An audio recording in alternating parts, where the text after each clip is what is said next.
SM Store, amanah dalam muamalah.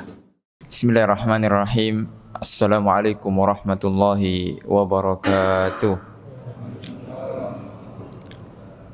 Innal hamdalillah nahmaduhu wa nasta'inuhu wa nastaghfiruh wa na'udzu billahi ta'ala min shururi anfusina wa min sayyiati a'malina. May yahdihillahu fala mudilla lahu wa may yudlil fala hadiya lahu. Asyhadu an la ilaha illallah wahdahu la syarika lah wa asyhadu anna Muhammadan abduhu wa rasuluh. Qala Allahu rabbuna tabaraka wa ta'ala ya ayyuhalladzina amanu taqullaha haqqa tuqatih wa la tamutunna illa wa antum muslimun. Alhamdulillah, bersyukur kita kepada Allah rabbuna tabaraka wa ta'ala yang telah memberikan kepada kita kesempatan berupa waktu yang luang sehingga kita bisa menyempatkan untuk duduk di majelis ilmu, menjalankan kewajiban yang telah Allah wajibkan kepada kita untuk menuntut ilmu agama, belajar ilmu syar'i yang mana di setiap individu itu diwajibkan oleh Allah Subhanahu wa taala. Dalam sebuah hadis Rasulullah SAW mengatakan talabul ilmi faridatun ala kulli muslim. Menuntut ilmu hukumnya wajib bagi setiap muslim. Ma'asyiral muslimin rahimani wa rahimakumullah.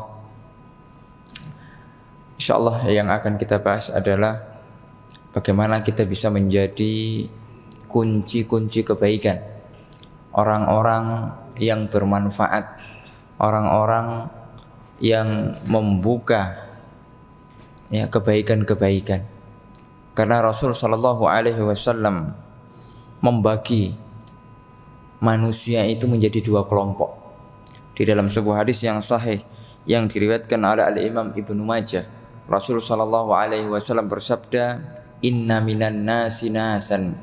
Sesungguhnya ada di antara manusia itu mafatihal khair, maghaliqal syarri.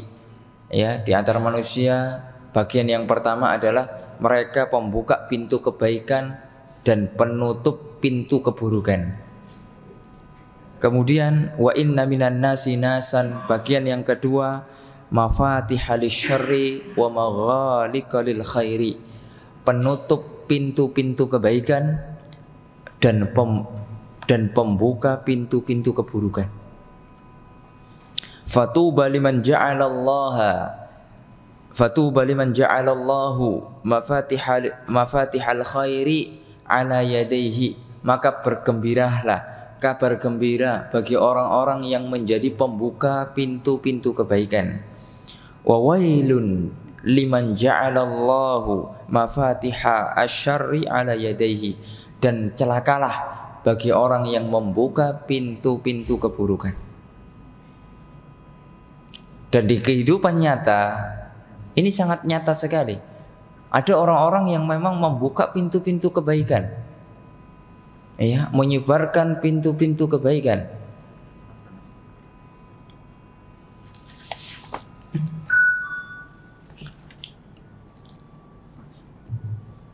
Ada di antara manusia itu yang membuka pintu-pintu kebaikan, ya, dan penutup pintu-pintu keburukan. Ini berbahagialah, kata Rasul sallallahu alaihi wasallam.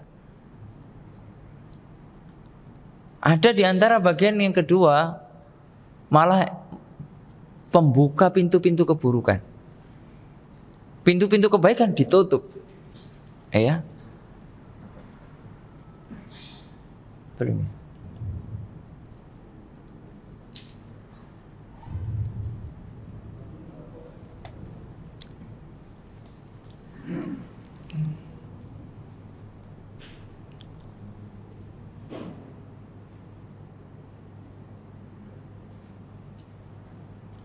Ya.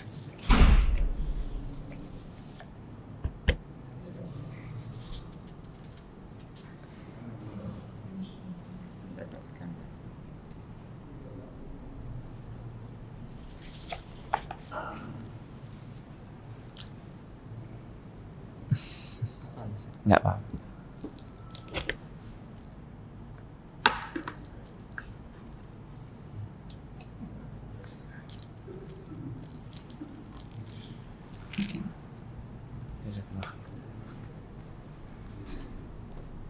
Ma'asyiral muslimin rahimani wa rahimakumullah.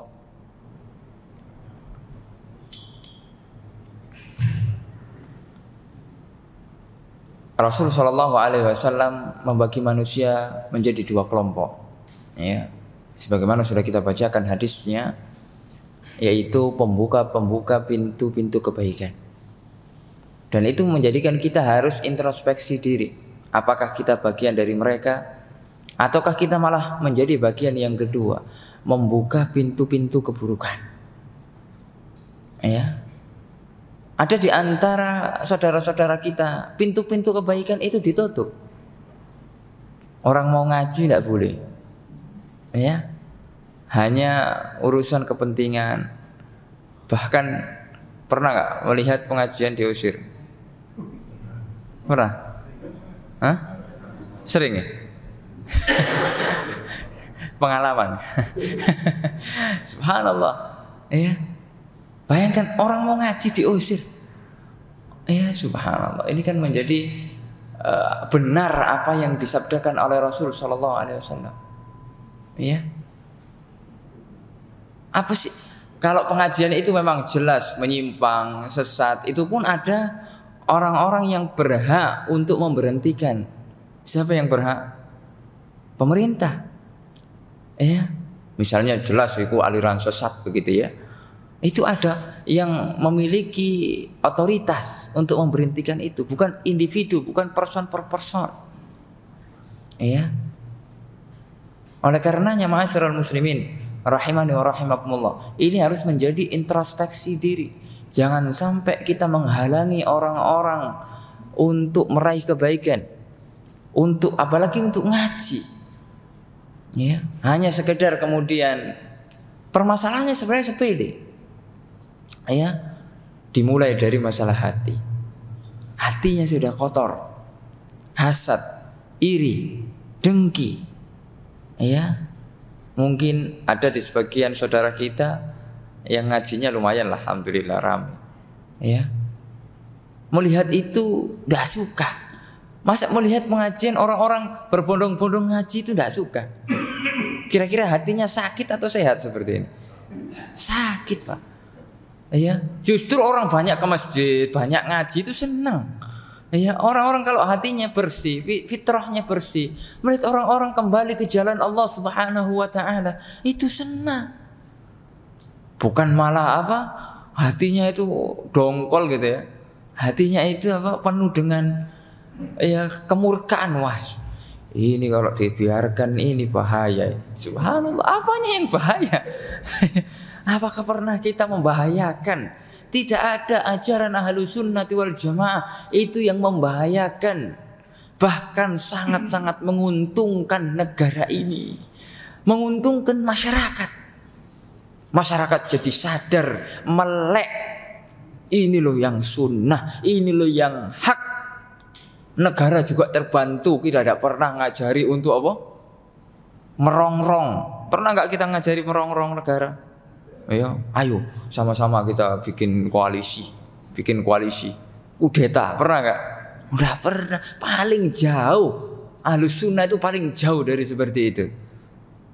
Maka ma'asyiral muslimin rahimani wa rahimakumullah, itu membuat kita harus introspeksi diri. Ya, ngaca. Apakah kita bagian dari yang kedua? Na'udzubillah min dzalik. Bahaya, Pak. Ya, ini akan menjadi dosa jariyah.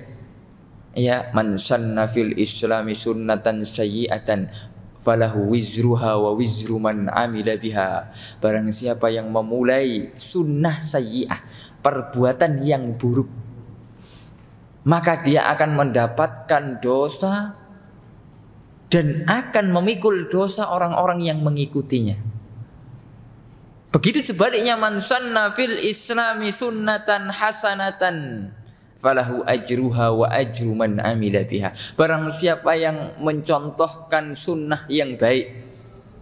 Ya, yang dimaksud di sini sunnah yang sudah ada. Jadi bukan mengada-ngadakan ajaran baru, bukan. Ya, ini sering dipahami. Hadis ini sering disalahpahami oleh saudara-saudara kita. Ya, untuk melegalkan apa? perkara bid'ah. Ya. Ini saja, ini buktinya memulai. Sedangkan asbabu wurudil hadis, ini penting. Mengetahui sebab hadis ini ada itu apa. Waktu itu Rasulullah SAW melihat ada orang yang compang-camping, bajunya jelek, segala macam, kasihan. Kemudian Rasulullah SAW memotivasi agar para sahabatnya bersedekah. Kira-kira sedekah itu perkara bid'ah atau enggak? Kan enggak. Sedekah sudah jelas dalilnya. Ya, sudah jelas. Wa ma anfaqtum min nafaqatin aw nadartum min nadrin fa innallaha ya'lamu. Ya, apa yang kamu infakkan itu kan jelas sudah. Ya. Apa yang kamu infakkan, apa yang kamu nadarkan, Allah Subhanahu wa taala itu Maha tahu. Ya. Bahkan kita dimotivasi untuk senantiasa memperbanyak amalan soleh, di antaranya bersedekah. Ya, sedekah itu ada yang wajib, ada yang sunnah. Sedekah yang wajib adalah mengeluarkan zakat. Ya, zakatul mal. Setiap kita harus mengeluarkan zakatnya ketika mencapai nisab dan ketika sudah haul 1 tahun. Ada yang sunnah, ya, sedekah-sedekah dengan bentuk apapun, ya, bukan harus dengan uang dan yang lainnya. Sedekah bisa dengan senyuman, ya. Makanya sedekah itu kan maknanya luas, bukan semata-mata dengan uang. Itu bagian dari sedekah. Ya, tapi ada orang yang tidak punya uang, ya sudah, senyum saja lah kepada saudara muslim yang lain. Tabassumuka liwaji akhika shadaqah. Senyum kita kepada saudara kita yang lain adalah sedekah. Ya, berarti mafhum mukhalafah, kebalikan dari itu, merengut itu apa? Bagian dari apa? Bukan sedekah. Ya, makanya kalau ketemu saudara kita, udahlah senyum, gratis loh, sedekah. Ya, ma'asyiral muslimin rahimani wa rahimakumullah. Itulah yang kemudian menjadikan kita harus bagaimana sih bisa menjadi pintu-pintu kebaikan. Kriterianya harus bagaimana, begitu ya. Allah Subhanahu wa taala memiliki nama di antara nama-nama yang husna, yaitu Al-Fattah, yang maha membuka. Ya. Oleh karenanya kita senantiasa minta kepada Allah Al-Fattah, ya, bertawassul. Karena tawassul itu disyariatkan di dalam agama kita. Boleh nggak tawassul? Tawasulan, boleh nggak? Hah? Boleh. Ya, dibagi oleh para ulama. Jadi ketika Ahlus Sunnah itu menjelaskan masalah tawassul, ya, itu diperinci, Pak. Sama juga menjelaskan tentang masalah-masalah yang lain. Bukan Ahlus Sunnah itu melarang orang bertawassul, tidak sama sekali. Ahlus Sunnah justru menjelaskan secara detail, ini loh tawassul yang syar'i. Dikasih, ini yang boleh diamalkan, ini yang harus diamalkan. Contohnya Allah Subhanahu wa taala berfirman, walillahil asmaul husna fad'uhu biha. Allah memiliki nama-nama yang indah, nama-nama yang baik, maka berdoalah dengan nama-nama yang indah tersebut. Ya, itu di antara tawassul yang syar'i. Kemudian di antara tawassul yang lain adalah tawassul dengan amalan saleh. Pernah dengar kisahnya Ashabul Kahfi? Ya. Itu mereka bisa dibukakan goa setelah 309 tahun, ya, terkurung di goa tersebut. Kemudian Allah buka. Itu dengan tawassul bil a'malis shalih, yaitu dengan amalan-amalan saleh. Ada di antara mereka yang bertawassul dengan berbakti kepada orang tua. Ya. Ada yang bertawassul dengan apa? Takut kepada Allah. Saya bertawassul, ya Allah, dengan rasa takut saya kepada Allah. Saya punya sepupu, ya, yang cantik, ya. kemudian saya menyukainya, dia pun menyukai saya. Kemudian kita berdua-duaan, padahal ketika itu belum halal. Sudah hampir terjadi perbuatan zina. Kemudian saya kabur melarikan diri karena takut kepada Allah. Itu kira-kira amalan soleh atau enggak? Amalan soleh, takut kepada Allah. Ya. Bahkan Al-Imam Ahmad mengatakan pokok ilmu, ya, hakikat ilmu yang sebenarnya adalah khasyatullah. Aslul ilmi khasyatullah. Hakikat ilmu yang sebenarnya ketika kita berilmu, orang yang berilmu itu semakin memiliki ilmu, semakin ngaji, semakin belajar agama, memiliki rasa takut yang tinggi kepada Allah Azza wa Jalla. Bukan ketika beramai-ramai. Ya, ketika beramai-ramai kita takut kepada Allah. Begitu juga ketika bersepi-sepi, ketika bersendirian, kita harus lebih takut kepada Allah Azza wa Jalla. Karena Allah melihat kita pasti, dan itulah tingkatan agama yang tertinggi. Kan agama ada 3 tingkatan ya. Kalau kita belajar Al-Arba'in Nawawi ada hadis Jibril. Ya. Siapa yang hafal hadis Jibril? Dapat hadiah. Hah? Panjang ya, Masya Allah. Ya, Subhanallah. Tingkatan yang ketiga yaitu al-ihsan. Anta'budallah ka'annaka tarahu. Fa in lam takun tarahu fa innahu yara. Kita beribadah kepada Allah seakan-akan kita melihat Allah Azza wa Jalla. Dan itu tidak mungkin kita melihat Allah di dunia. Kita akan melihat Allah di mana? Di surga Allah Subhanahu wa taala, dan ini adalah akidah Ahlus Sunnah wal Jamaah. Wujuhu yauma idzin nadhirah ila rabbiha nadhirah. Wajah ketika itu berseri-seri. Kemudian kita diberikan kenikmatan yang paling nikmat ketika kita bisa melihat wajah Allah Azza wa Jalla. Itulah yang ditunggu-tunggu oleh orang-orang yang beriman. Ma'asyiral muslimin rahimani wa rahimakumullah. Oleh karenanya kriteria-kriteria yang harus kita ketahui untuk bisa menjadikan kita sebagai pintu-pintu kebaikan disebutkan oleh para ulama, dan Ahlus Sunnah wal Jamaah ya paling jauh dia dari hal-hal yang tidak disyariatkan dari agama Allah Azza wa Jalla. Ya, dia paling semangat ketika beragama itu sesuai dengan pedoman. Hidup kita ini kan ada pedomannya, ya, yaitu Al-Quranul Karim dan As-Sunnah An-Nabawiyah, yaitu Sunnah Nabi Muhammad SAW. Yang dipahami siapa? Ya, apakah kita pahami sendiri? Enggak, dipahami oleh para sahabat dan para salafun saleh. Murid-muridnya sahabat, murid-muridnya tabi'in, ya, yaitu tabi'ut tabi'in, dan kemudian al-a'immah al-arba'ah dan para ulama setelahnya berurutan, turun temurun. Ya, makanya di dalam agama Islam itu ada istilahnya sanad. Ya. Apa sanad itu? Ya. Dikatakan para ulama al-isnadu minad-din. Sanad bagian dari agama. Laulal isnad laqala masya'a masya'a. Kalau seandainya tidak ada sanad, orang-orang akan berkata tentang agama itu seenaknya. Sanad itu adalah apa? Rangkaian periwayatan dari orang ke orang. Itu namanya sanad. Kalau kita pernah membuka kitab hadis, qala haddatsana fulan an fulan an fulan an fulan an Rasulillah sallallahu alaihi wasallam.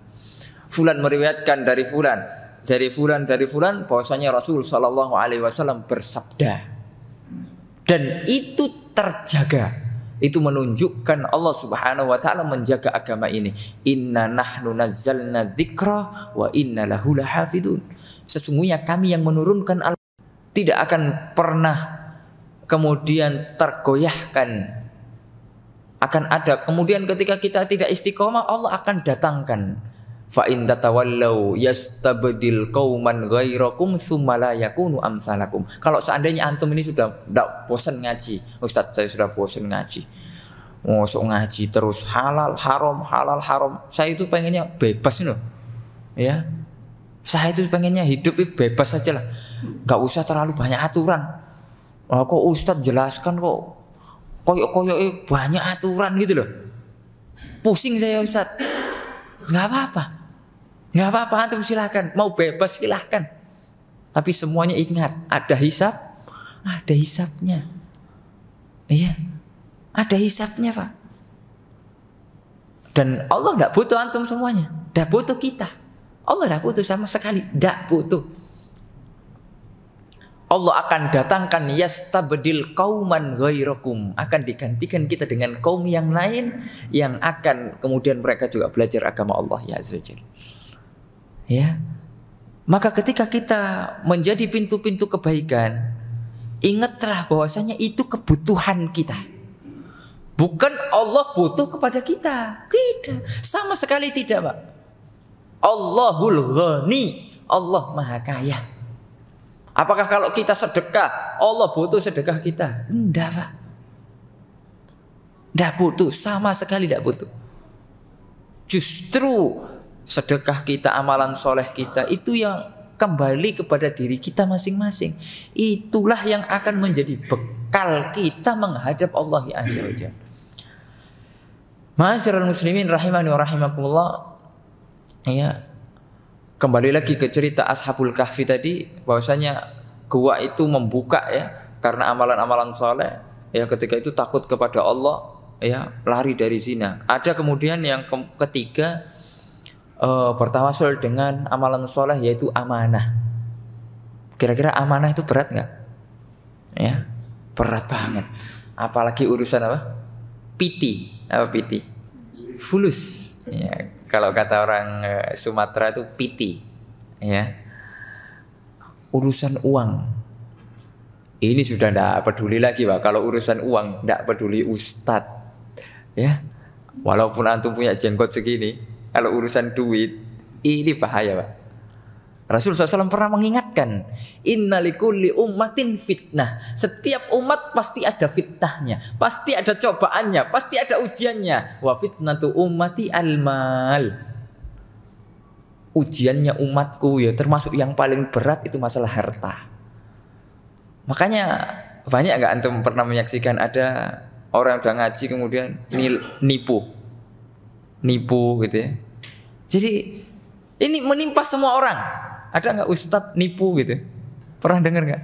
Oh pernah dengar, nipu SPP-nya santri, misalnya, ya ada. Bahkan ya banyak kasusnya begitu, sampai miliaran dan lain sebagainya. Oh iya itu, ini adalah ujian, ya. Berarti amanah ini kan berat Pak. Ya oleh karenanya. Ya kalau kita mungkin masih belum bisa amanah, udahlah jangan coba-coba itulah. Ya. Apalagi sudah mulai jadi bendahara masjid ini. Apalagi masjidnya makmur, ya. Jalangan ibu, wah ini bahaya. Ya, kalau kita tidak kuat imannya, apalagi corona kemarin, ya pekerjaan seret gitu ya. Intinya rezekinya nggak selancar sebelumnya misalnya, wah bisa tergoda. Makanya selalu minta kepada Allah agar Allah jaga kita. Akhirnya gua itu terbuka. Ya, itu diantara dalil bahwasanya boleh bertawasul dengan tawasul yang syar'i. Kemudian yang ketiga dikatakan para ulama boleh bertawasul dengan orang yang soleh yang masih hidup. Kita punya guru gitu ya, orang soleh, ya. Dia soleh, baik kepada manusia, hubungannya dengan Allah baik, menjaga hak-hak Allah, ya. Bukan soleh mendadak gitu ya. Ada nggak soleh mendadak? Ada, apalagi ntar lagi pemilu, soleh mendadak banyak, ya. Soleh mendadak tiba-tiba pakai peci, ya toh, ke masjid nyumbang karpet gitu ya. Banyak seperti itu, soleh mendadak. Tapi soleh beneran ini yang susah, ya. Para ulama mereka takut kepada Allah, Oleh karenanya Allah mengatakan innama yakhsyallaha min ibadihil ulama. Sesungguhnya yang takut kepada Allah hanyalah para ulama. Menjaga hak-hak Allah, ya, menjaga ad-din, menjaga agama ini agar terjaga, tidak terkontaminasi dengan apa? Masalah-masalah baru di dalam agama Islam. Ya. Oleh karenanya ma'asyiral muslimin rahimani wa rahimakumullah, boleh kita minta doa kepada mereka. Sebagaimana dahulu para sahabat ketika Rasulullah SAW masih hidup, mereka berbondong-bondong minta doa kepada Rasulullah SAW. Salah satu di antara doa yang pernah diminta Abu Hurairah, ya, untuk memintakan hidayah untuk uminya. Siapa yang tahu namanya uminya Abu Hurairah? Dapat hadiah. Uminya Abu Hurairah, siapa tahu? Gampang nih. Saya minum dulu.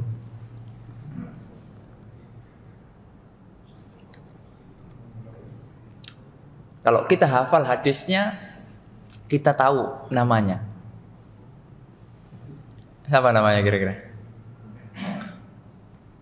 Rasulullah SAW mengatakan, ya Rasulullah, doakan ibunya Abu Hurairah. Ibu saya, kata Abu Hurairah.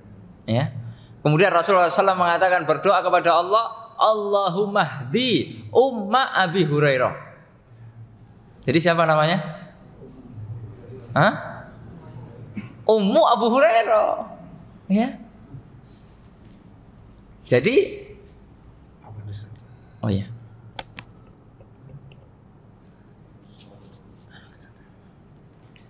Jadi namanya Ummu Abu Hurairah.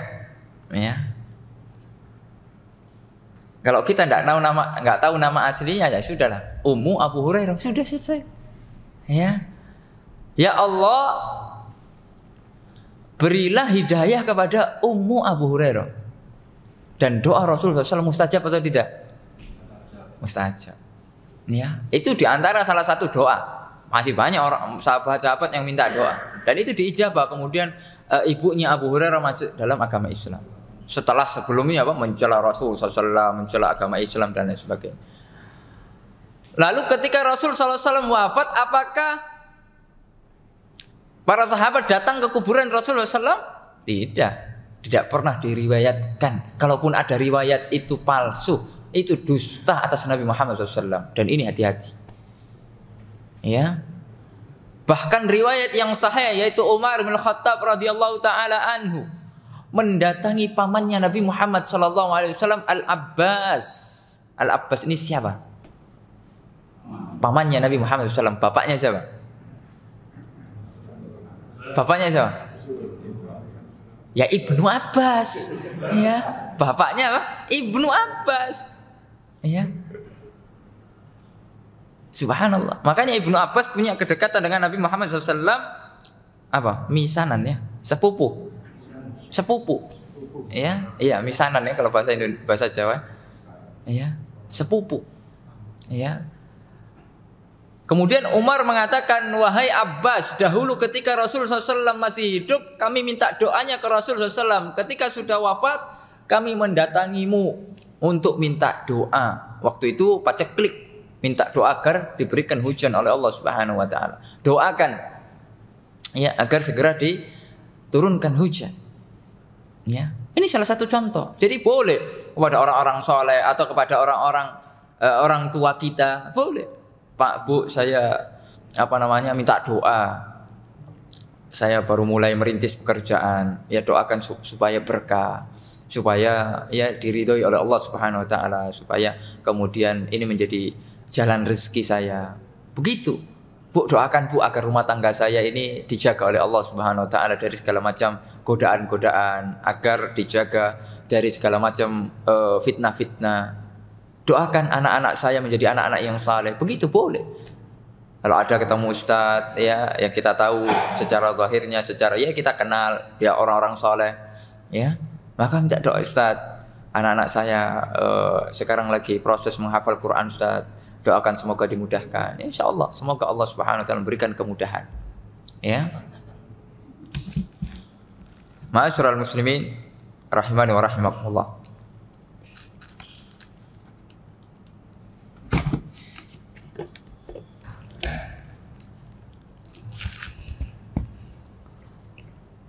Adapun tawasul yang tidak syar'i, ya berarti yang selain itu, tawasul dengan orang yang sudah wafat, ya, walaupun itu dikatakan ya wali Allah lah atau yang lain, ya itu termasuk tidak yang syar'i.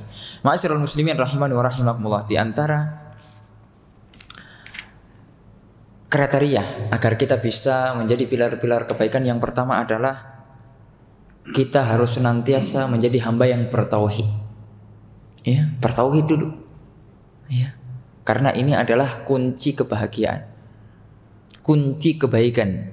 Ya. Rasulullah SAW pernah mengatakan di dalam sebuah hadis yang diriwayatkan oleh Imam Ahmad di dalam musnadnya, mafatihul jannati syahadatu alla ilaha illallah. Ya. Pintunya surga adalah syahadat asyhadu alla ilaha illallah. Tidak ada ilah Tuhan yang berhak diibadahi melainkan hanya Allah Subhanahu wa taala. Percuma Kak kita membuka pintu-pintu kebaikan, proyek-proyek kebaikan, tapi kalau tauhid kita tidak beres, masih tercampur aduk dengan kesyirikan, ini percuma. Iya, masih tercampur aduk. Kesyirikan ini kan bahaya. Dosa yang tidak akan diampuni adalah kesyirikan. Jika orang mati dalam keadaan syirik, dan ketika kita sudah mati dalam keadaan syirik, walaupun kita kaya Pak, tidak bisa ditebus. Ya, tidak bisa ditebus. Walaupun kata Allah kita punya emas sebesar bumi, tidak akan bisa menebus azab Allah Subhanahu wa taala. Sudah kadung kafir, sudah kadung musyrik. Ini baik. Allah mengatakan innal ladina kafaru, sesungguhnya orang-orang yang kafir, wa matu wa hum kuffar, mati dalam keadaan kafir. Ya. Fala yuqbala min ahadihim, tidak akan diterima dari mereka sedikit pun mil'ul ardi zahaban. Walaupun mereka punya apa? Satu bumi emas.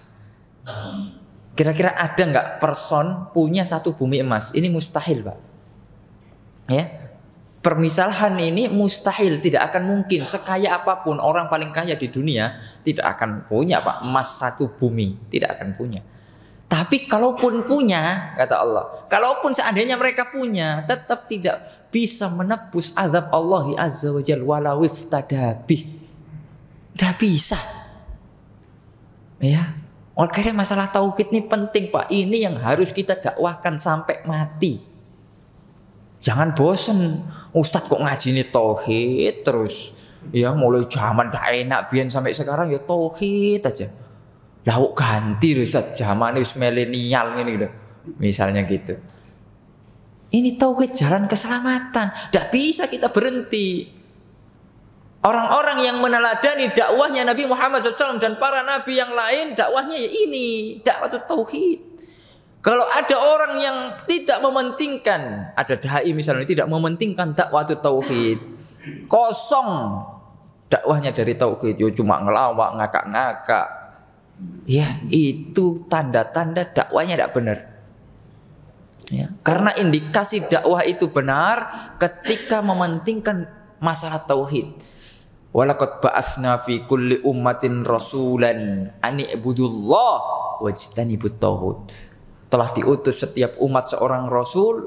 Untuk apa tujuannya? Visi misi mereka itu untuk apa? Ani budullah, untuk agar kita menyembah Allah. Wajtanibut taghut, agar kita menjauhi para taghut, yaitu sesembahan selain Allah Azza wa Jalla. Walaupun sekarang kita sudah dakwah tauhid, fenomena kesyirikan banyak enggak? Oh sangat banyak Pak, sangat banyak sekali. Ya, maka kita telisik, kita cermati, masih adakah di keluarga kita masih ada kesyirikan-kesyirikan? Itu kita berantas, Pak. Jangan sampai itu terjadi. Ya. Dan ini harus diprioritaskan, diutamakan. Ya, tidak boleh ditunda-tunda masalah ini. Ya, karena bahaya Pak, orang mati membawa kesyirikan, itu bahaya. Ya. Innallaha la yaghfiru ayyushraka bihi wa yaghfiru ma duna dzalika liman yasha. Allah tidak akan mengampuni dosa syirik dan mengampuni dosa selain syirik. ya, yaitu dosa-dosa maksiat, itu masih ada potensi diampuni. Oh kalau begitu Ustaz, sama maksiat aja Ustaz. Ya enggak begitu juga, ya pemahamannya, ya. Ya kalau diampuni, kalau tidak, oh bahaya. Ya, apakah kita punya jaminan kalau dosa-dosa kita akan diampuni oleh Allah? Tidak ada. Tapi kalau sudah dosa syirik Pak, kita bawa mati, oh ini bermasalah. Diharamkan bagi kita surga Allah ya azza. Ini kan menyedihkan. Ya. Ma'asyiral muslimin rahimani wa rahimakumullah. Harus bertauhid. Ya.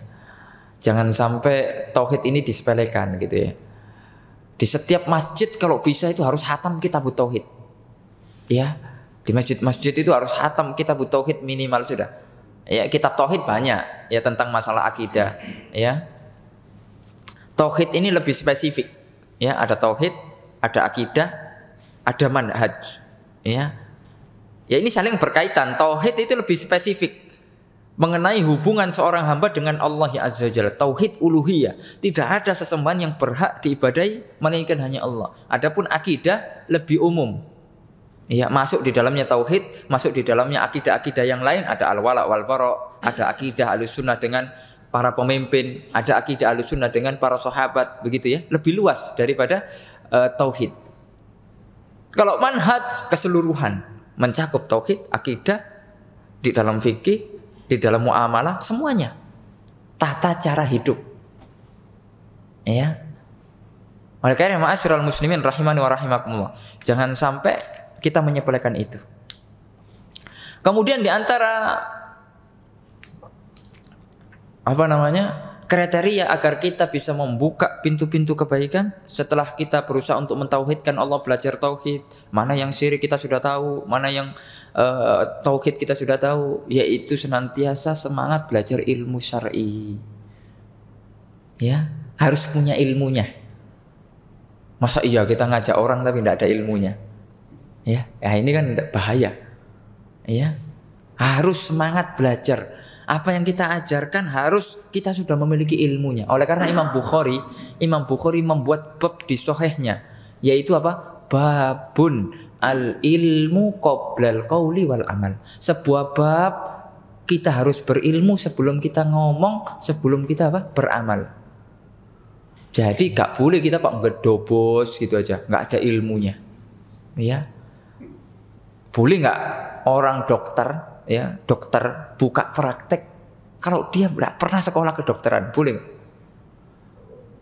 Saya habis di PHK wis jadi dokter aja lah. Kemudian bikin plat, ditulis DR. Nggak tahu DR-nya itu dari mana itu? Ya, itu urusan dunia Pak. Itu antum akan bakal kemudian kena ditangkap polisi itu. Karena apa? Malpraktek. Ya. Orang kemudian sakit ini antum kasih obat ini mati. Ya, enggak ada ilmunya. Lah ini urusan din, agama. Lebih layak untuk kita harus berhati-hati. Tapi kebanyakan kita sekarang kalau sudah urusan agama semuanya pengen ngomong. Ya. Orang-orang yang tidak biasa belajar agama di warung-warung kopi itu ngomong, oh ya, kalau menurut saya itu terlalu ekstrim, keras, masya Allah, ya, atos, apanya yang atos gitu loh. Jadi subhanallah, ini harus kemudian kita perhatikan masalah ini, ya, jangan sampai kita berkata karena bahaya Pak. Semuanya kan akan diminta pertanggungjawaban. Ya. Kalau kita berbicara tentang agama Allah tanpa ilmu, ini diantara dosa besar. Al-Imam Ibnul Qayyim, ya, ini saking kerasnya beliau, ya, membagi beberapa dosa, ya, bahkan menjadikan dosa ngomong ilmu tanpa dosa ngomong tentang Allah tanpa ilmu ini, ya, di atas kesyirikan, bayangkan. Ya, jadi dosa syirik itu kan dosa paling besar. Tapi ngomong agama tanpa ilmu ini lebih besar karena berpotensi orang bisa syirik. Ya. Bisa syirik, Pak. Bisa melakukan bid'ah, bisa melakukan maksiat karena ngomongnya tanpa ilmu. tidak disaring, tidak difilter, semuanya diomongkan. Ya, oleh karenanya ilmu itu segala-galanya lah. Ya, oleh karena Syekhuna guru kita Syekh Abdul Razak bin Abdul Muhsin Al-Abbad hafizahullah taala mengatakan di kitabnya Asbabu Ziyadatil Iman wa Nuqsanihi, yaitu sebab-sebab bertambahnya iman dan berkurangnya iman. Beliau mengatakan al ilmu ya aslun likulli khair. Ilmu itu pokok dari segala macam kebaikan. Wal jahlu aslun likulli syarr. Kebodohan adalah pokok dari segala macam keburukan. Terjadinya keburukan yang kita saksikan itu karena kejahilan, karena kebodohan. Ya, tersebarnya kebodohan. Orang-orang tidak mengetahui itu syirik, itu perkara baru di dalam agama, itu kemaksiatan karena kejahilan. Di beberapa tahun, mungkin tahun 2000-an ya, atau mungkin tahun 90-an, mungkin bapak-bapak tahu gitu ya. Saudari-saudari muslimah kita bertanya kepada salah seorang ya yang sedang mengenakan hijab, jilbab. Bu, sudah haji ya? Ya, Bu, sudah haji ya? Kenapa? Kok menggunakan jilbab? Bayangkan tuh. Dan itu sampai sekarang dipahami oleh muslimah-muslimah kita. Orang yang mengaku Islam tapi mengetahui bahwasanya jilbab itu hanya wajib oleh orang yang sudah haji. Pernah temu nggak kayak gitu? Sehingga orang-orang yang belum haji tidak pakai jilbab. Ini nyata, Pak. Ini karena kejahilan. Kejahilan. Bahkan mungkin tetangga samping kanan kiri kita tidak mengenakan jilbab. Padahal wajib hukumnya setiap muslimah menggunakan jilbab. Bukan hanya orang yang sudah haji, Pak. Ya. Ataukah kemudian jilbab digunakan ketika hanya kondangan? Ya, enggak kondangan dibuka. Lepas sudah. Ya. Dan ini terjadi. Ini kenapa sebabnya, Pak? Al-jahlu, kebodohan. Harus belajar, harus kemudian dikasih tahu. Gitu loh. Karena kalau tidak dikasih tahu bahaya. Ya, ma'asyiral muslimin rahimani wa rahimakum. Oleh karenanya syarat berdakwah, ya, kita menjadi pilar kebaikan kan otomatis itu juga bagian dari dakwah. Harus punya ilmu. Allah mengatakan kul hadhihi sabili ad'u ilallah. Katakanlah ini adalah jalanku yang amanah, aku menyerukan ke jalan Allah. Jadi dakwah itu menyerukannya hanya apa? Ke jalan Allah. Bukan apa? Komunitas, bukan ormas, bukan pribadi, bukan kemudian apa? Asobia yang lain, tidak. Tapi untuk Allah. Ini harus ikhlas, dakwahnya harus ikhlas kata para ulama. Bukan ada embel-embel yang lain.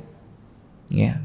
Jadi kalau kemudian kita menyampaikan yang al-haq sedangkan pemahaman di komunitasnya atau ormasnya atau yang lainnya itu berseberangan, marahnya setengah mati. Ya, lebih bela ormas, lebih bela komunitas daripada bela Allah Azza wa Jalla. Ini kan bahaya. Ini yang dinamakan at-ta'assub, fanatik buta. Ya, ta'assub ini bahaya. Ya, fanatik buta. Ya, fanatik golongan ini bahaya, Pak. Ya. Pernah nggak kita mendengar gitu ya, ketika kita memperingatkan, Yai, ini kan kita kan sama-sama pernah belajar, Yai. Ini tidak ada loh. Bahkan di kitab yang kita bahas, Yai, ya, acara-acara kematian itu tidak ada, Kiai. Ya, bahkan dikatakan di kitab-kitab mazhab Syafi'i itu bid'ah mungkar, bid'ah yang mungkar ketika kita mengingkari dapat pahala, Yai. Iyo, itu kan ilmu kitab itu. Ya, ilmu apa? Ilmu di kitab itu. Ya. Lah terus gimana, Kiai? Masa iya kita nggak sampaikan ke umat? Ya masalahnya kan umat sudah kadung seneng. Lah kalau kita sampaikan kan, lah gak diundang mana? Subhanallah, lihat ini. Lihat ini. Ini kan berdakwah karena Allah atau karena jamaah? Karena jamaah apa? Biar rame terus. Ya, sehingga kalau kita tidak diundang dapur ya tidak ngepul. Bayangkan, ini sudah karena apa ini? Fulus. Sehingga al-haq ditutup. Dan ini mereka mengakui, Pak. Mereka ngakui itu. Ya. Makanya kita masih belum berani katanya. Kita masih belum berani dakwah kayak ustadz-ustadz salafi itu yang memang betul-betul lantang dia. Halal, haram sudah jelas. Kalau kita ini kan masih ya baina, ya wis dijelaskan. Ya takut jamaah hilang gitu ya. Dan lain sebagainya. Diakui, Pak. Itu kemudian bahaya. Makanya orang kalau sudah terkenal, kalau sudah banyak pengikut, itu mau tobat susah. Loh iya, susah, Pak. Izin. Ya. Gengsinya masih gede. Makanya kalau orang tobat kan, kalau dari kesesatan kan syarat tobatnya kan harus diumumkan. Sebagaimana dulu Abul Hasan Al-Asy'ari. Ya, Abul Hasan Al-Asy'ari ketika bertobat kan beliau kan mengalami berbagai macam fase ya. Sesat, alhamdulillah tobat.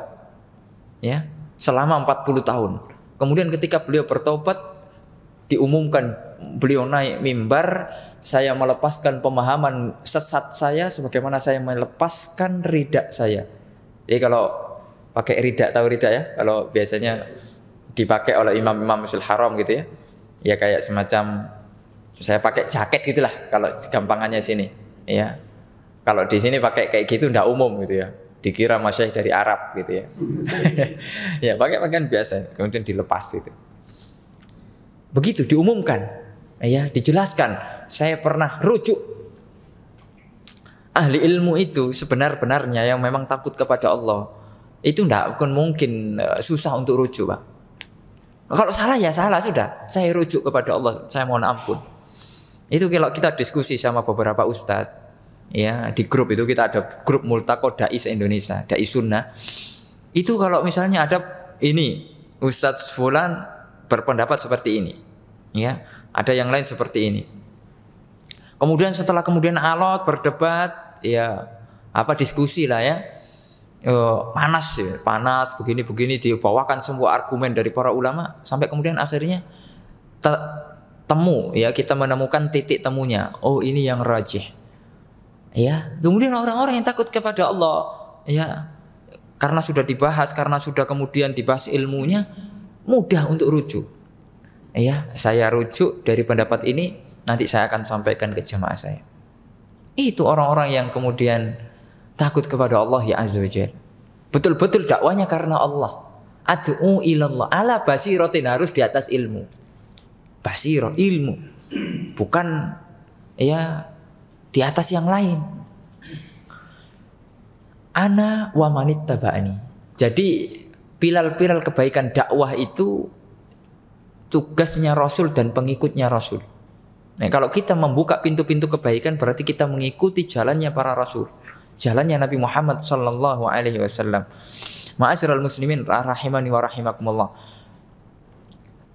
Kemudian di antara kriteria agar kita bisa menjadi pilar-pilar kebaikan, pembuka-pembuka kebaikan adalah kita berusaha untuk mengamalkan kewajiban-kewajiban yang diwajibkan oleh Allah kepada kita.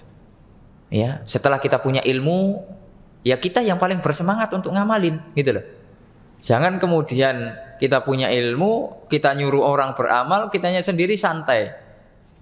Biarin lah, yang penting saya dapat pahala dari fulan itu. Kalau saya mah ya belakangan saja. Ya, subhanallah. Harusnya orang yang paling semangat ketika kita punya ilmu mengamalkannya. Bagaimana kemudian kita mengetahui bahwasanya laki-laki harus sholatnya di masjid? Kita yang paling pertama sholat di masjid. Jangan kemudian kita sampaikan hadis-hadis tentang masalah sholat di masjid. Kemudian kita ketika azan berkumandang ngopi, ya di rumah santai, kayak orang tidak punya dosa gitu loh, ya santai saja. Orang-orang sudah komat, ya santai saja sudah. Subhanallah. Ustadz, ente kenapa kok tidak ke masjid? para ulama kan khilaf. Masya Allah. Hukumnya khilaf. Antum mau ana jelasin? Masya Allah. Begitu. Padahal itu kebaikan gitu loh. Harusnya dia orang yang pertama kali. Kalaupun dia tidak mampu, iya saya tadi ini apa namanya, jelaskan, mules gitu, udzur gitu, nggak masalah. Ya, karena memang ada udzur-udzur untuk kita meninggalkan salat berjamaah, safar, ya, atau misalnya sakit, ya, hujan, ya boleh kita tidak salat berjamaah. Ya, karena memang di situ ada khilaf di antara para ulama secara kalau kita mau membahas secara hukumnya, gitu ya. Ada yang mengatakan wajib, ya. Berarti kalau tidak sholat jamaah apa namanya dosa, gitu ya. Ada bahkan yang mengatakan lebih ekstrim lagi. Dan ini diantaranya pendapatnya Syekhul Islam Taimiyah, ya. Sholat berjamaah di masjid syarat sahnya sholat. Nah, kalau sholatnya di rumah tidak sah sholatnya. Wah, itu. Tapi apa namanya pendapat ini dibantah oleh para ulama, ya tidak sampai demikian. Ya. Itu menunjukkan apa? Kehati-hatiannya para ulama untuk menjaga salat berjamaah. Makanya ketika kita mengetahui sebuah ilmu, ya, kita buka apa kita amalkan. Kita yang paling pertama gitu loh. Jangan kemudian antakulu ma la taf'alun. Kabura maqtan indallah. Antakulu ma la taf'alun. Allah murka kepada orang-orang yang mengatakan sesuatu tapi dia tidak mengerjakan. Makanya kita harus takut kepada Allah tentang itu. Kita mengatakan bahwasanya riba haram. Tidak boleh kita bekerja di instansi-instansi ribawiyah, tidak boleh kita muamalah ribawiyah. Tapi kita apa namanya? Mengamalkan riba. Itu ya, bertransaksi dengan riba. Loh, kenapa Ustaz antum kok melakukan riba? Ya ini misalnya, darurat ya, darurat ya, subhanallah. Padahal masih ada aset-aset yang bisa dijual dan yang lain sebagainya, masih ada jalan-jalan yang lain gitu ya. Oleh karena ma'asyiral muslimin, ini harus kita perhatikan, ya. Bukan berarti kita harus sempurna dulu, kemudian baru menyeru kebaikan, tidak. Ya, kenapa kok antum enggak apa namanya menyerukan kepada kebaikan? Yo saya sendiri aja belum sempurna. Ya, tidak harus, ya. Tapi kita berusaha gitu loh. Berusaha, terkadang tertatih, terkadang jatuh lagi, tertatih lagi. Tidak masalah, yang penting kita sudah berusaha untuk melakukan. Orang yang paling pertama melakukan kebaikan, kita ajak manusia. Ya, itu tadi dalilnya kita sudah katakan kan? Ya, man sanna fil Islam sunnatan hasanah. Ya, barang siapa yang memulai sunnah yang sudah dilupakan manusia, dia akan mendapatkan pahalanya. Ya, banyak di kampung-kampung kita ya, kalau kita pulang kampung, kalau kita lagi merantau, kita pulang kampung tuh di masjid-masjid itu sholat cuma apa? Maghrib sama isya, subuh. Zuhur enggak ada sholat. Ya, kenapa kok zuhur enggak ada sholat? Ya wong matun. Orang-orangnya matun pada kerja pabrik, ya ke sawah, sehingga tidak ada sholat. Ya, kemudian kita karena kita sudah pengen tetap situ, kita buka itu. Ya, zuhur kita azan, ya. Meskipun kadang orang aneh, loh kok zuhur adzan, ya. Bayangkan, zuhur kok azan gitu loh. Karena selama bertahun-tahun nggak pernah azan zuhur di musola itu atau di masjid itu. Lah ini kok zuhur azan, tidak masalah. Awalnya dianggap aneh, tapi itu syariat, ya. Mungkin hanya kita saja, ya. Ketika itu kita yang azan, kita yang qomat, kita yang imam, sekalian makmum, ya. Jadi diborong semuanya. Ya, kalau pekerja proyek itu borongan lah, pemborong. Dia tok gitu loh. Subhanallah. Mungkin seminggu, sebulan dia tok masih istiqomah satu orang. Ya, mungkin ada yang tergerak hatinya satu orang, dua orang. Nah, kemudian rame. 10 tahun berikutnya masjidnya sudah rame. 5 waktu. Siapa yang dapat pahala? Itu tuh orang yang pertama pemborong tadi itu. Ya. Subhanallah. Ini kan luar biasa. Ya, oleh karena ma'asyiral muslimin rahimani wa rahimakumullah, kita harus kemudian bersemangat, ya. Dalam sebuah hadis yang lain dikatakan man dalla ala khairin ya kafa'ili. Barang siapa yang menunjukkan kebaikan, maka dia seperti orang yang melakukannya. Contoh, ini paling singkat, paling ringan lah. Sekarang kita punya media sosial ya, punya ya, semua punya HP lah, ya. Dan HP-nya wis insya Allah sudah agak canggih sedikit, ya. Share jadwal kajian, itu kira-kira perlu bayar, ya, atau kita perlu tenaga yang ekstrim, tenaga yang ekstra atau ringan itu? Ringan, Bang. Di grup atau di akun kita atau di status share kajian. Siapa tahu ada orang yang lihat itu loh. Ada orang yang nggak dapat info kajian. Kemudian kita share, loh ada kajian toh. Datang dia. Kitanya sendiri lagi di luar kota. Ya. Tidak masalah. Kita dapat pahala orang yang datang itu, Pak. Hanya sekedar apa? Share. Kita punya teman di Jakarta. Ya. Karena kita kepengen kebaikan, kita share ke dia. Akhi, ada jadwal kajian di Jakarta, Ustadz Fulan, share. Mungkin dia 1 kali, 2 kali tidak datang, tapi kemudian pas ada masalah baru datang. Ya biasanya kan orang gitu, ya ke masjid ngaji itu kan pas ada masalah itu loh. Kalau dia tidak ada masalah sih Bu, jarang sudah. Ya nggak apa-apa, nggak masalah. Itu mungkin titik awal Allah akan memberikan hidayah, gitu loh. Nggak apa-apa, nggak masalah. Yang paling penting masih hatinya itu masih ingat Allah. Di share terus saja, tidak usah bosan, ya. Ataupun kemudian kita nge-share apa? Sekarang kan ada tuh video-video singkat, ada nasihat-nasihat singkat atau artikel lah, ya, artikel-artikel singkat. Apalagi kita sudah punya apa? Grup keluarga. Ya jangan biarkan grup keluarga itu isinya tiktokan, dangdutan, ya banyak itu kadang. Apalagi kemudian ya HP-nya mak-mak gitu ya. Yang baru punya HP, itu kan semua di-share. Ya, enggak peduli itu hoak, enggak peduli itu apa, pokoknya semua di-share. Kadang kita ngeluh itu. Ya Allah, ini kok semua di-share ya. Karena memang enggak tahu. Ya dikiranya itu kebaikan gitu loh. Maka jangan bosan-bosan kita untuk nge-share gitu ya. Tentunya nge-share pun juga ada fikihnya. Ada ilmunya juga, ya. Mana yang lebih didahulukan, ya, mana yang kemudian di nomor 2 kan gitulah, bertahap gitu loh. Jangan kemudian langsung castus gitu loh. Ya, harus bertahap. Kita kan tahu keadaan mad'u kita, apa yang orang-orang yang kita dakwai. Ma'asyiral muslimin rahimani wa rahimakum. Kemudian agar kita bisa menjadi pilar-pilar kebaikan, syarat yang berikutnya atau kriteria yang berikutnya, berusaha semaksimal mungkin kita menjauhi dosa dan maksiat. Ya, berusaha semaksimal mungkin. Walaupun kita tidak akan bisa, Pak. Setiap hari pasti kita maksiat. Ya, maksiat kita tidak bersyukur kepada Allah, ya. Maksiat itu, Pak. Ya, kita sudah dikasih nikmat. Sekarang tuh nikmat yang kita bawa ya ke masjid ini itu banyak, Pak. Mulai dari bangun tidur, itu nikmat tok isinya. Tapi dalam sehari apakah kita sepenuhnya bersyukur? Tidak. Ya, ada kufur nikmatnya.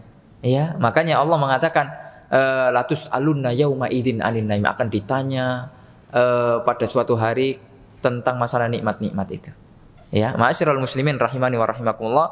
Ya, dan masih banyak ya yang lain-lain, ya kriteria-kriteria yang lain, tapi kita harus berusaha menjauhkan dosa dan maksiat, karena dosa dan maksiat ini kotoran, Pak.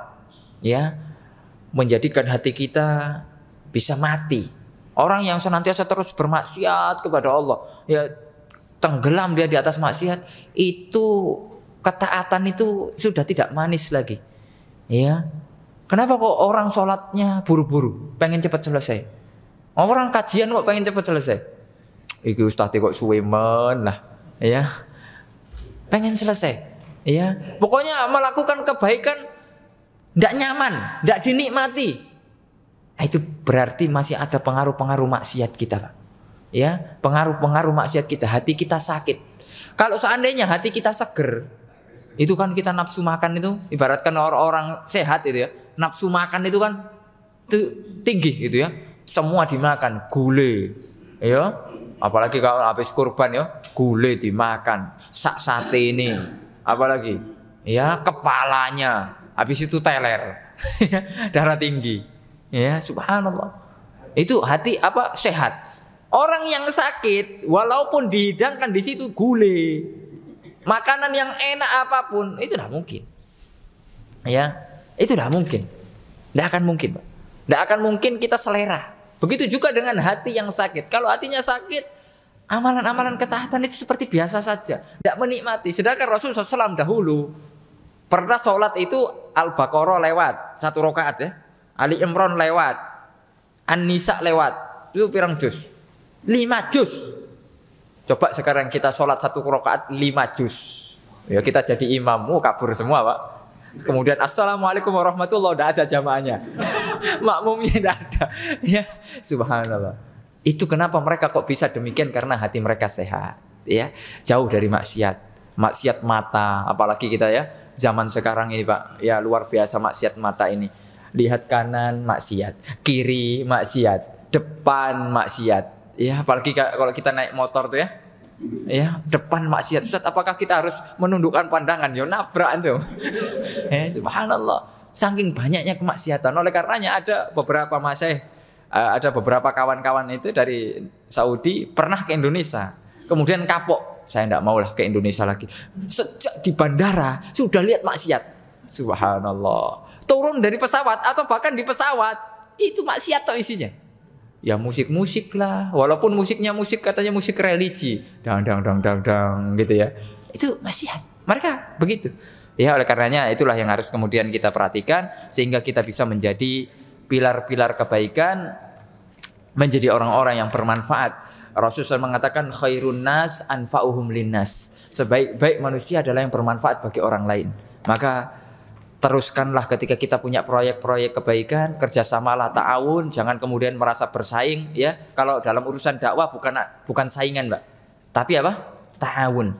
Ya, jangan kemudian yayasan ini kira saingan ya, sehingga nanti tidak sehat.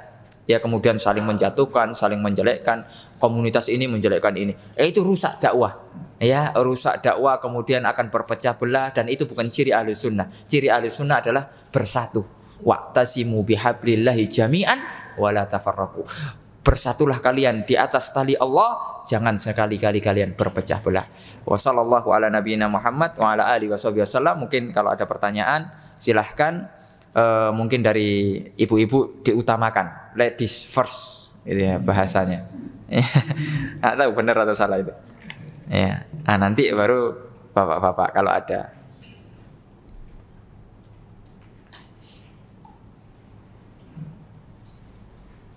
Pakai apa, mic ya biasanya? Pakai mic. Silakan ibu-ibu jika ada pertanyaan, dipersilakan. Jika tidak ada ya alhamdulillah. Ya. Tidak berat bagi saya.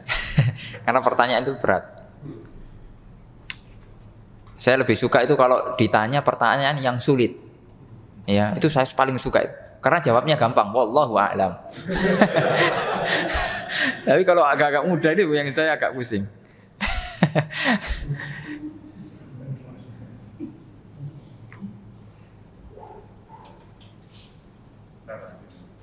Nggak ada ya? Mungkin bapak-bapaknya. Silakan Pak. Assalamualaikum warahmatullahi wabarakatuh. Waalaikumsalam warahmatullahi wabarakatuh. Beliau Ustaz menjelaskan bahwa tawasul itu pada orang yang masih hidup, yaitu zamannya Rasul, tawasul kepada Nabi Muhammad SAW. Bagaimana kalau tawasul sekarang ini kan banyak yang tawasul di wali-wali songo atau sejenisnya, bagaimana itu, apa bisa diterima atau memang itu disyariatkan atau itu memang apa istilah kita? Terima kasih. Waalaikumsalam warahmatullahi wabarakatuh. Nah, pertanyaan yang bagus ya. Bagaimana tawasul dengan orang-orang yang sudah wafat ya, bahkan di negeri kita ini marak begitu ya. Ada agenda tour ya, tour religi atau segala macam ya. Di Surabaya ini kan ada dan lain sebagainya. Ya, apakah itu memang disyariatkan? Tidak. Ya. Bahkan kita tidak boleh melakukan perjalanan kecuali ke 3 masjid untuk ibadah. Ya. Ya, untuk ibadah mencari keutamaan. Beda kalau kita melakukan perjalanan untuk nuntut ilmu di masjid manapun boleh. Ya, walaupun antum ke Istiqlal sana, untuk apa? Lebih utama sholat di sana. Itu juga boleh. Tapi untuk apa antum ke Istiqlal? Kajian Syekh Abdul Razak. Ya boleh, ya, menuntut ilmu. Ya. Tapi kalau antum menganggap di Istiqlal ada keutamaan selain di masjid ini misalnya, di masjid-masjid yang lain, itu perlu dalil. Ya. La tusaddur rihal illa ila thalathati masajid. Tidak boleh melakukan perjalanan untuk meraih keutamaan. Karena sudah ada keutamaannya. Ya, yaitu masjidi, masjidku wa masjidil haram, masjidil aqsa. Masjidku kata Nabi yaitu Masjid Nabawi, Masjidil Haram dan Masjidil Aqsa. Itu yang memiliki keutamaan yang khusus. Ya. Kemudian ma'asyiral muslimin rahmanu. Apalagi kemudian itu bukan masjid. Ya, tempat-tempat yang kemudian dikeramatkan dan lain sebagainya. Kemudian kita melakukan tawasul di sana, dikatakan para ulama kalau hanya sekedar tawasul tidak meyakini ya dia yang memberikan, itu terjatuh ke dalam masalah bid'ah. Tapi kalau sudah meyakini itu masuk dalam masalah syirkul akbar. Dia yang memberikan manfaat dan menolak mudarat. Siapapun, walaupun itu nabi, walaupun itu hanya sekedar wali, ya, walaupun itu siapa? Orang-orang soleh dan lain sebagainya. Itu tidak mungkin. Ya. Itu tidak bisa, masyarakat muslimin. Ya, tidak diperbolehkan. Ya, oleh karenanya alhamdulillah Nabi Muhammad SAW berdoa kepada Allah. Ya Allah, la taj'alil qabri sonaman yu'bad. Jangan jadikan kuburanku sesembahan yang disembah oleh Allah, oleh orang-orang, ya, oleh manusia. Oleh karenanya Allah jaga kuburan Nabi Muhammad SAW. Antum tidak bisa pak macam-macam di kuburan Nabi Muhammad SAW. Ya, kalau antum mau macam-macam, ya askarnya gede-gede, ya, orang yang jaga itu gede-gede. Allah jaga, ya, Allah jaga. Makanya itu tidak boleh. Ima terjatuh ke dalam masalah bid'ah kalau kita bertawasul dengan orang-orang yang sudah wafat, ya walaupun dia orang soleh dan lain sebagainya. Imah kita terjatuh ke dalam masalah apa? Syirik.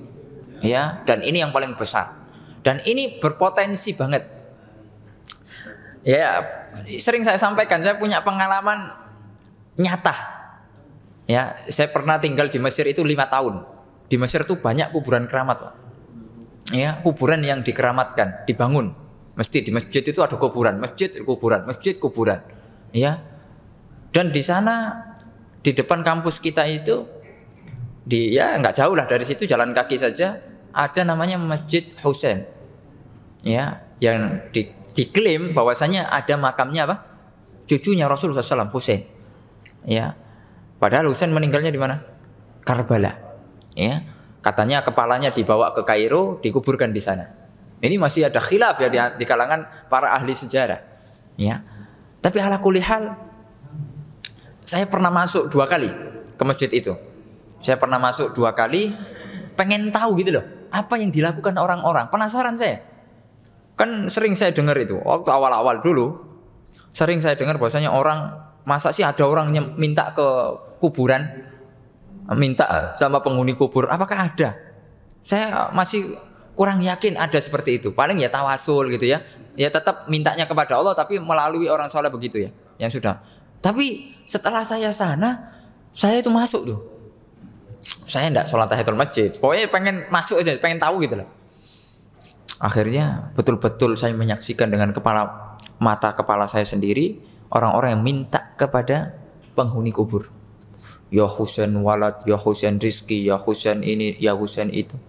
Ya Husain minta anak, ya Husain minta anak. Bayangkan tuh. Ngeri. Dan itu adalah syirkul akbar. Ya. Makanya sering saya ceritakan karena saya lihat sendiri gitu loh. Ya, itu orang-orang Arab, Pak. Ya. Nah, sekarang kita di Indonesia begitu dan lebih parah. Mungkin sama parahnya lah. Ya. Oleh karenanya kita harus hindari. Ya, kita harus peringatkan saudara-saudara kita kalau bisa, ya meskipun ya ada fikih dakwahnya lah. Jangan kemudian langsung kita datangi, langsung kita ceramah di situ ya mati gitu, Pak. Ya, ada fikih-fikihnya, ada tahapan-tahapannya untuk memperingatkan saudara-saudara kita dari kesyirikan. Kita mencintai mereka karena Allah ya Azza wa Jalla, karena mereka ya sama agama dengan kita, agama Islam. Ada al-wala yang harus kita berikan kepada saudara-saudara kita. Yaitu tadi sebabnya karena al-jahlu atau karena mengikuti apa? Pemahaman-pemahaman yang menyimpang, mengikuti guru-guru yang menyimpang. Wallahu taala a'lam bishawab. Ustaz, ada kiai yang mengatakan sholawat lebih utama dari istighfar. Ya, ini bagaimana? Ya dilihat tempat-tempatnya. Terkadang sholawat lebih utama dari istighfar ya di waktu-waktu tertentu ya di hari Jumat ya perbanyak sholawat lebih utama ya. Terkadang istighfar lebih utama kapan? Ketika habis sholat ya karena itu yang disyariatkan. Sesuatu yang ada nasnya yang disyariatkan pada waktu-waktu tertentu itu lebih utama. Jadi tidak mutlak harus dirinci ya. Terkadang sholawat lebih utama di waktu-waktu tertentu ya. Itu kemudian yang harus dirinci, tidak kemudian dimutlakkan saja. Ya, salawat juga banyak pahalanya, istighfar juga banyak pahalanya. Itulah ya. Ya Rasulullah SAW mengatakan, man shalla alayya sholatan sallallahu biha asyra. Barang siapa yang bersalawat kepada Rasulullah SAW, maka Allah akan akan melipat gandakan itu menjadi 10 kebaikan. Ya, maka itu diantara keutamaan-keutamaannya. Sekarang hari Jumat toh, berbanyak sholawat. Ya, bukan berarti kemudian mengesampingkan istighfar, ya, nggak apa-apa. Ya, kalau Jumat memang diperintahkan untuk memperbanyak sholawat, ya, perbanyak sholawat, ya, dengan sholawat tentunya sholawat yang disyariatkan, ya, karena banyak, ya saudara-saudara kita ngarang sholawat yang lain gitu loh. Jadi sesungguhnya sholawat itu banyak sekali sekarang, ya, bahkan bertentangan dengan akidah, ya. Bahwasanya Nabi itu yang bisa menghilangkan semua hajat, bayangkan itu, ya, sampai menempatkan derajat Nabi di derajatnya Allah Subhanahu Wa Taala, dan ini kesyirikan, ya. Oleh karenanya jangan sampai kita tertipu dengan sholawat. Cukuplah. Kenapa kita tidak mencukupkan dengan sholawat yang diajarkan oleh Nabi? Apakah itu kurang? Cukup. Sholawat Ibrahimiyah, ya, itu sudah cukup sudah, dan itu sangat utama daripada sholawat yang satu buku itu, ya, kita ngafalnya susah, Pak. Ya, dengan apalagi kemudian diiringi dengan musik-musik, ya, diiringi kemudian dengan joget-joget, sehingga akan menjadikan kita tidak lagi ta'dhimus sunnah, ya, tidak lagi ta'dhimus sunnah. Padahal ahlus sunnah adalah orang-orang yang ta'dhimus sunnah, mengagungkan sunnah. Yang datang dari Allah inilah yang lebih utama, datang dari Rasulullah SAW inilah yang lebih utama, ya. Wallahu ta'ala alam bisawab, ya. Ada lagi kira-kira? Silakan.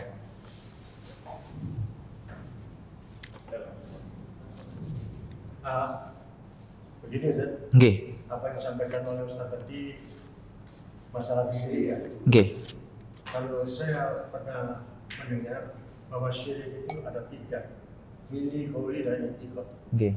Nah, kemudian apa yang disampaikan oleh Ustaz tadi yaitu seorang berpengaruh, dia sholatnya tekun, tapi kita tahu kalau dia itu banyak melaksanakan kesyirikan, kemudian dia mati, apakah kita wajib mensolati orang itu? Karena tahu kita kalau orang itu ahli syirik, orang sholatnya tekun, kemudian mati, apakah kita wajib ikut mensolati? Tak boleh mensolati orang-orang yang kita sudah tahu, ya. Nah, kalau tidak boleh, di dalam Al-Quran diterangkan wala tusalli ala ahadin minhum mata abadan. Nah, kan abadan? Itu abadan itu matinya apa selamanya tidak sholat. Kalau sekali-sekali sholat, bahkan dia tekun sholat, tapi menjalankan kesyirikannya, bagaimana kita? Boleh nggak kita mensolati? Nah, Allah Subhanahu Wa Taala mengatakan di dalam Al-Quran, la in asyrokta la yahbatanna amaluk. Tidak pengaruh, Pak. Sholati tekun setekun-tekun apapun, sedekah miliaran, apapun amalan-amalan besar yang dia lakukan, ketika melakukan kesyirikan, la yahbatanna amaluk, amalannya semuanya terhapus, tidak ada asarnya sama sekali. Habaan mansuro, akan menjadi debu-debu yang berterbangan. Dan ini kan mengerikan, Pak. Ya, mengerikan sekali. Kenapa kok kesyirikan selalu kita tahdzir, selalu kita ingatkan kepada umat? Ya, karena ini bahaya. Bukan hanya bahaya di dunia, lebih bahaya lagi di akhirat itu loh, Pak.